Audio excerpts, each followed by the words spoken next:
Bonjour à toutes et à tous, voici l'analyse du SP500 et de l'euro-dollar pour le mardi 25 août. Le SP500 est sorti de sa zone de congestion dans laquelle il évolue depuis plus de 6 mois.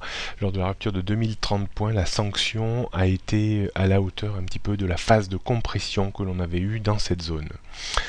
L'objectif que j'évoquais autour des 1800 points a quasiment été atteint hier en plein milieu de l'après-midi. Une petite reprise s'opère sur le SP500, mais il faut noter quand même que la tendance haussière de long terme s'est retournée également sur les marchés américains. On risque d'avoir une longue phase de désorientation, puis de nouvelles baisses. Il est fort possible que les marchés américains remontent un petit peu en direction du point bas annuel qui était aux alentours des 1955-1960 points.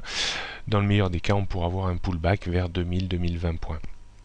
Mais il y a une forte probabilité qu'on ait une seconde secousse qui nous ramènera à proximité des 1800 points. Et si ce niveau devait céder, alors là on retrouverait un potentiel de baisse important. On note donc dans l'immédiat une résistance à 1960, 2000, 2035 points, support 1900, 1800 points. La tendance reste orientée à la baisse en dessous des 2050 points.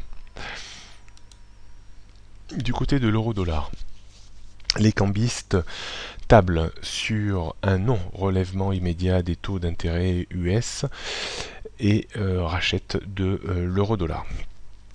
Le débordement de la grande zone de trading range 1,0820, 1,1495 lance un signal important. Hier on a eu des rachats de short massifs qui a permis à l'euro de revenir au-dessus des 1,17 avant de se calmer un petit peu.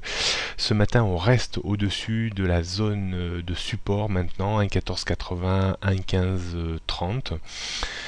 On pourrait tout à fait avoir une poursuite de la hausse en direction de nouveau de 1,17 et si on devait déborder le point haut d'hier, on aurait certainement des nouveaux rachats de short avec une nouvelle impulsion haussière qui pourrait porter l'euro-dollar vers 1,1850 voire 1,20.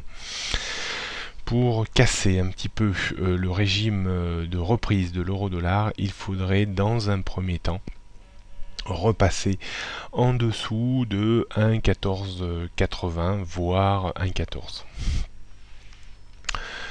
On note donc une résistance à 1,17 avant 1,1850, 1,20, support 1,1530, 1,1480, 1,14, 1,13, 1,12, 1,11 et 1,0820.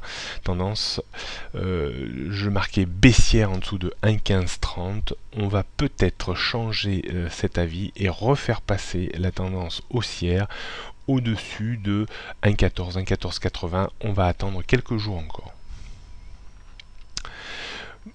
Bonne journée à toutes et à tous et à demain.